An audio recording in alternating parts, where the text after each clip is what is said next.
গল্পটা বর্ণনা করেছেন ইবনু হিব্বান ওনার একটা গ্রন্থের নাম রওদাতুল উকালা। ওনার নাম হচ্ছে আব্দুল্লাহ ইবনে মুবারক, অনেক বড় মুহাদ্দিস, ইমাম বুখারীর উস্তাদ। হজে গিয়েছিলেন, হজ বিশ্বনবীর কবর জিয়ারত শেষে হজ করে ফিরতেছেন, হঠাৎ তিনি দেখতে পেলেন মরুভূমিতে কাপড় জড়িয়ে, চাদর জড়িয়ে এক বৃদ্ধা মহিলা শুয়ে আছেন। গল্পটার নাম হচ্ছে আল মুতাকাল্লিমাতু বিল কুরআন, মানে যে নারী সবসময় শুধু কোরআন দিয়ে কথা বলে। গল্পের নাম কি? যে নারী শুধু কি দিয়ে কথা বলে? কোরআন দিয়ে কথা বলে। হজ করে ফিরতেছেন, হঠাৎ দেখেন এক বৃদ্ধা মহিলা, বয়স্ক মহিলা, চাদর গায়ে দিয়ে শুয়ে আছে।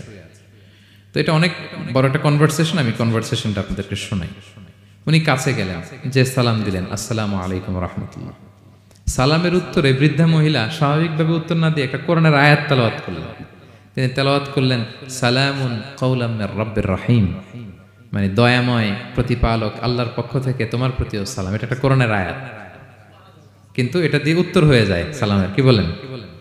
আচ্ছা, গেল। এবার আব্দুল্লাহ ইবনে মুবারক জিজ্ঞেস করলেন, মাযা তাসনাঈনা ফি হাযাল মাকান, এখানে কি করেন আপনি? কি করতেছেন একা একা? এই প্রশ্নের উত্তরও ভদ্রমহিলা একটা কোরআনের আয়াত তেলাওয়াত করে দিলেন। উনি তেলাওয়াত করলেন, ওয়ামাই ইউদলিল ফালা হাদিয়া লাহ, মানে আল্লাহ যার পথ ভুলায় দেয় তার পথ দেখানোর কেউ নাই। মানে বুঝাইতে চাইলেন আমি পথ হারাই ফেলছি। কি বুঝাইতে চাইলেন? পথ হারাই ফেলছি, মানে উনি এমন ভাবে কোরআনের আয়াত চুজ করে যাতে উত্তর হয়ে যায়।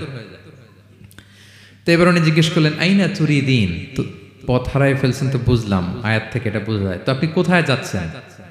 ডেস্টিনেশন কোথায়? উনি আবার একটা আয়াত তেলাওয়াত করলেন, সুবহানাল্লাযী আসরা বিআবদিহি লাইলাম মিনাল মাসজিদিল হারামি ইলাল মাসজিদিল আকসা। রাসূল সাল্লাল্লাহু আলাইহি ওয়াসাল্লাম মেরাজের আগে যে ইসরা হয়েছিল, মসজিদুল হারাম থেকে মসজিদুল আকসায় রাসূল সাল্লাল্লাহু আলাইহি ওয়াসাল্লামকে আল্লাহ নিয়েছিলেন, এটা তেলাওয়াত করলেন। তো বুঝাতে চাইলেন আমিও আপনার মতো হজে আসছিলাম মসজিদুল হারামে, আর যাচ্ছি মসজিদুল আকসা, মানে ফিলিস্তিন আমার বাড়ি। মসজিদুল আকসা কোন দেশে? ফিলিস্তিনে। আয়াত এমন ভাবে উনি পিক করেন যাতে করে উত্তর হয়ে যায়। উনি বোঝাতে চাইলেন আমিও হজ করতে এসেছিলাম, যাচ্ছি কোথায়?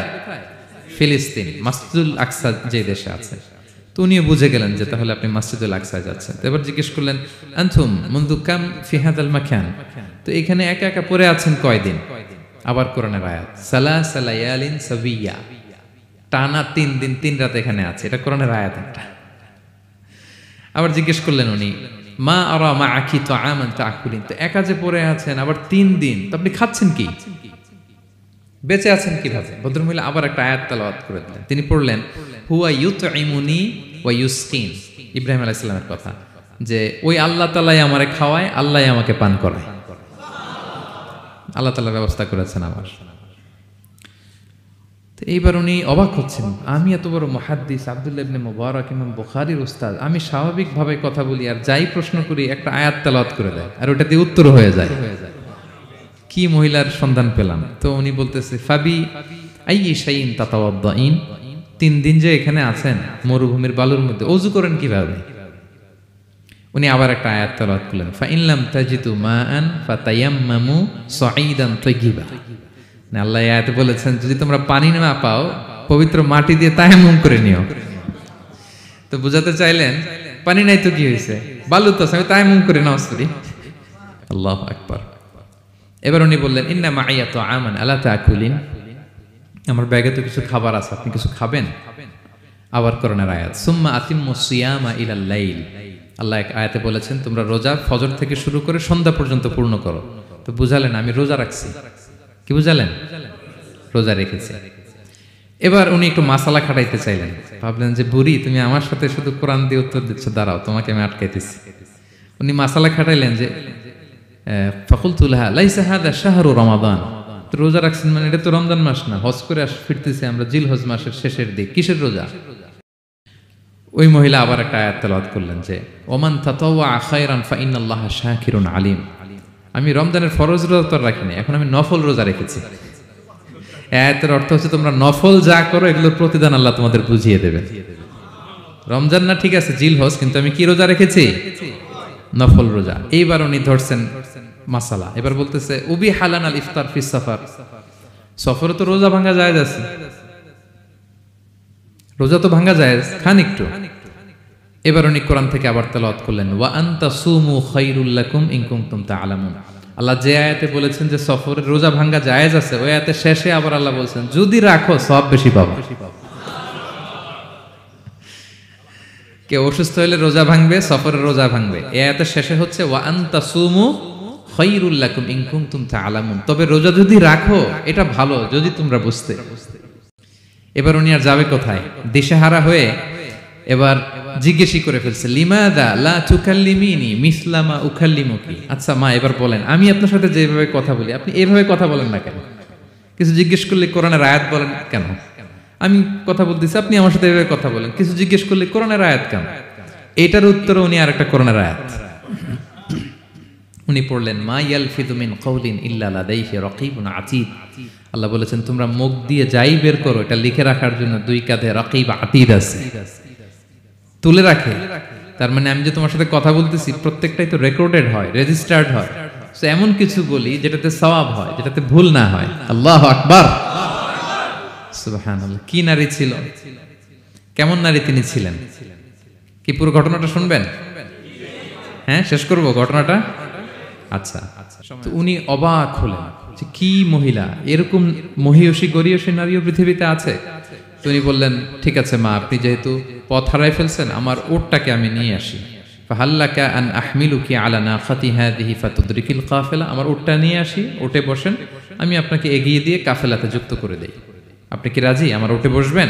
আবার কোরআনের আয়াত, ওমা তাফআলু মিন খাইরিন ফাইনাল্লাহা বিহি আলিম, তোমরা যত ভালো কাজ করো আল্লাহ সেটা জানেন। মানে তোমার এই ভালো কাজ আল্লাহ জানেন, আল্লাহ এর প্রতিদান দিবেন।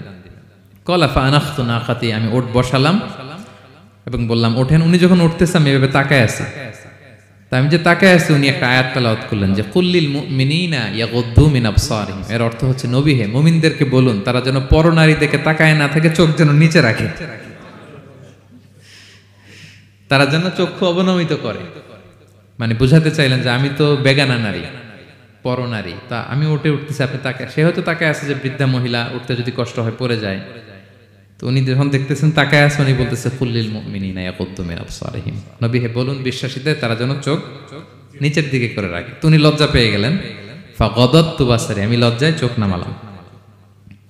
এরপর আমি বললাম ইরকাবি ওয়াকাদ আখালতু নাকাত, ওঠেন। আমি আবার ওটের রশি ধরে টানতে আরম্ভ করলেন। ভদ্রমহিলা উঠেই আবার কোরআনের আয়াত পড়লেন যেটা আমরা গাড়িতে বা কোনো বাহনে উঠলে পড়ি। তিনি পড়তে আরম্ভ করলেন সুবহানাল্লাযী সাখখারা লানা হাযা ওয়া মা কুন্না লাহু মুকরিনিন ওয়া ইন্না ইলা রাব্বিনা লামুনকালিবুন। প্রশংসা সে আল্লাহর যে আল্লাহ এই বাহনকে আমাদের জন্য বশীভূত করে দিয়েছেন। তিনি বশীভূত না করলে আমরা তো এটাকে বশীভূত করতে পারতাম না। আপনারা যখন গাড়ি স্টার্ট দিবেন এই দোয়াটা পড়েন তো আপনারা? গাড়ি স্টার্ট দিলে, বিমানে উঠলে, ঘোড়ায় উঠলে, যে কোনো বাহনে উঠলে এটা পড়তে হয়, কোরআনের আয়াত।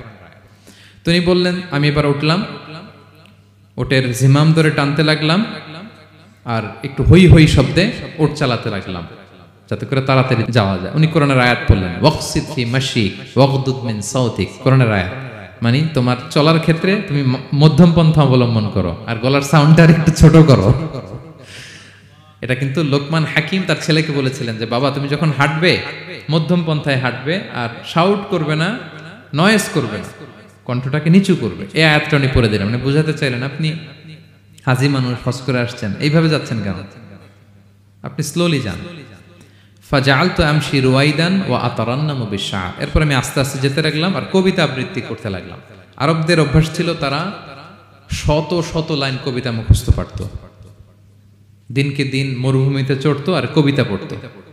তো আমি কবিতা গুনগুন গুনগুন করে কবিতা পড়তেছি আর যাচ্ছি। এই মহিলা পিছন থেকে আয়াত তেলাওয়াত করলেন আবার ফাকরাউ মা তায়াসসারা মিনাল কোরআন, মানে কোরআনের যেখান দিয়ে সহজ লাগে ওইখান দিয়ে পড়েন। মানে বুঝাতে চাইলেন কবিতা পড়লে কি লাভ, আপনি কোরআন পড়েন। উনি আবার লজ্জা পেয়ে কোরআন পড়তে আরম্ভ করলেন। এবার যেতে যে কাফেলা থেকে উনি মিসিং, যে ক্যারাভেন থেকে মিসিং, ওই ক্যারাভেনের সাথে যুক্ত হলেন। এবার জিজ্ঞেস করলেন যে হাদিহিল কাফেলা মান লাকি ফিহা, এই তো আপনার কাফেলা, এখানে কে আছে আপনার, কেউ আছে? আবার কোরআনের আয়াত আল মাল ওয়াল বানুনা জিনাতুল হায়াতিদ দুনিয়া, অর্থাৎ সম্পদ সন্তান এগুলো আল্লাহর দেয়া নেয়ামত। এটা দিয়ে বুঝাতে চাইলেন হ্যাঁ আমার কিছু সন্তানাদি আছে। উনি বুঝতে পারলেন ফাআলিমতু আন্নাল্লাহা আওলাদান ফিহা, আমি বুঝলাম যে ওনার সন্তান সন্ততি এখানে আছে। এইবার একটা চান্স পেয়ে গেছে আব্দুল্লাহ ইবনে মুবারক। কি পেয়ে গেছে? উনি মনে মনে ভাবলেন ওনার ছেলেদের নাম কি, এটা জিজ্ঞেস করি, তাইলে তার উত্তর দিতে পারবে না। সুন্দর না প্রশ্নটা?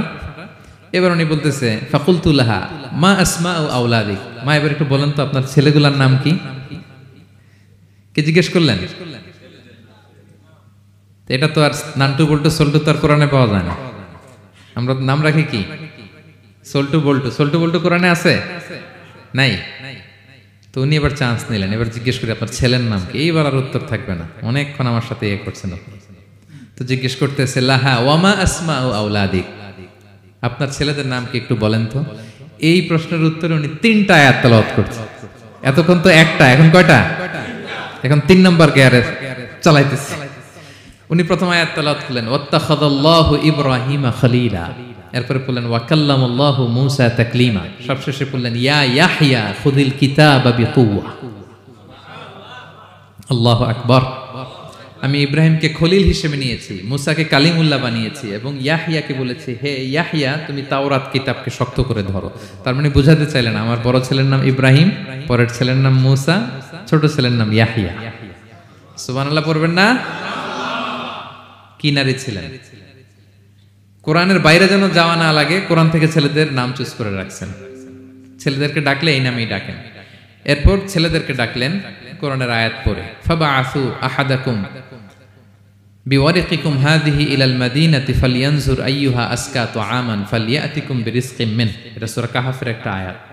গুহাবাসী 7 জন যুবক যখন ঘুমিয়ে পড়েছিল, 309 বছর পরে যখন জেগেছিল, একজনকে টাকা দিয়ে বলেছিল যাও তুমি কিছু খাবার নিয়ে আসো। এই আয়াত বুঝাইয়া তিনি ছেলেদের বুঝাইলেন যে মেহমান আসছে, কিছু নিয়ে আসো খাবার, ওনারা খাওয়াইতে হবে। উনি অনেক হেল্প করছে আমাকে। তো ছেলেরা খাবার নিয়ে আসলো। খাবার দেওয়ার পরে মহিলা আবার কোরআনের আয়াত কুলু ওয়াশরাবু হানিআম বিমা আসলাফতুম ফিল আইয়ামিল খালিয়া। এটা আসলে আল্লাহ তাআলা জান্নাতীদেরকে বলবেন। আমরা যখন জান্নাতে ঢুকবো আল্লাহ বলবে কুলু ওয়াশরাবু হানিআম বিমা আসলাফতুম ফিল আইয়ামিল খালিয়া। এই দুনিয়াতে এত জুলুম নির্যাতনের শিকার হয়েছে, এত নেক কাজ করেছো, প্রতিদান হিসেবে আজকে জান্নাতের এই নাজ নেয়ামত ভোগ করো। বৃদ্ধ মহিলা এই আয়াতটা বললেন, তার মানে মরুভূমিতে অনেক কষ্ট করেছেন আপনি আমার জন্য, এখন আপনি আমার পক্ষ থেকে এই হসপিটালিটি, রিসেপশন, এই আপ্যায়ন গ্রহণ করুন। এবার উনি বলতে আরম্ভ করলেন, ছেলেদেরকে বললেন কুলতু আল আনা তুআমাকুম আলাইয়া হারাম। এই ছেলেরা, এই খাবার আমার জন্য হারাম। হাত্তা তুখবিরুনি বিআমরিহা, যতক্ষণ না এই মহিলাকে, এর হিস্ট্রি যতক্ষণ না আমার না বলো। আগে বলে এই ভদ্র মহিলা কে, কি তার ঘটনা। যতই দেখছি অবাক হচ্ছি, যতই শুনছি অবাক হচ্ছি। কে সে? যাই বলি শুধু কোরআন দিয়ে বলে, ঘটনাটা কি? এবার ছেলেরা বলল ফাকালু হাযিহি উম্মুনা, ইনি আমাদের মা। লাহা আরবাউনা সানা, ওনার বয়স 40 বছর। লাম তাতাকাল্লাম ইল্লা বিল কুরআন, জীবনে কোনোদিন কোরআন ছাড়া মুখ দিয়ে অন্য কোনো কথা বলে নাই। মাখাফাতা আন তাযিল্লা ফায়াসখাতা আলাইহি আর-রাহমান, এই ভয়ে যে কোন কথায় আল্লাহ আবার নারাজ হয়ে যায়, আমার কোন কথায় আবার কোন ভুল হয়ে যায়, আমার কোন কথায় আবার রহমান আমার উপর নারাজ হয়ে যায়। এজন্য আমরা আমাদের জন্মের পরে জীবনে আমার মাকে কোরআন ছাড়া কোনো কথা বলতে শুনিনি। অবাক হলেন আব্দুল্লাহ ইবনে মুবারক, ইমাম বুখারীর উস্তাদ। উনি খাবার হাতে নিয়ে এবার বললেন যে উনি তো অনেক আয়াত বললো, এবার আমি একটা আয়াত বলি। খাবারটা নিয়ে উনি পড়তে আরম্ভ করলেন। ফাকুলতু, উনি বললেন, আমি বললাম যালিকা ফাদলুল্লাহি ইউতিহি মাইয়াশা, এটা আল্লাহর বিশেষ অনুগ্রহ, ফজল, এটা আল্লাহ সবাইরে দেয়, যাকে চায় তাকে দেয়। সুবহানাল্লাহ পড়ে।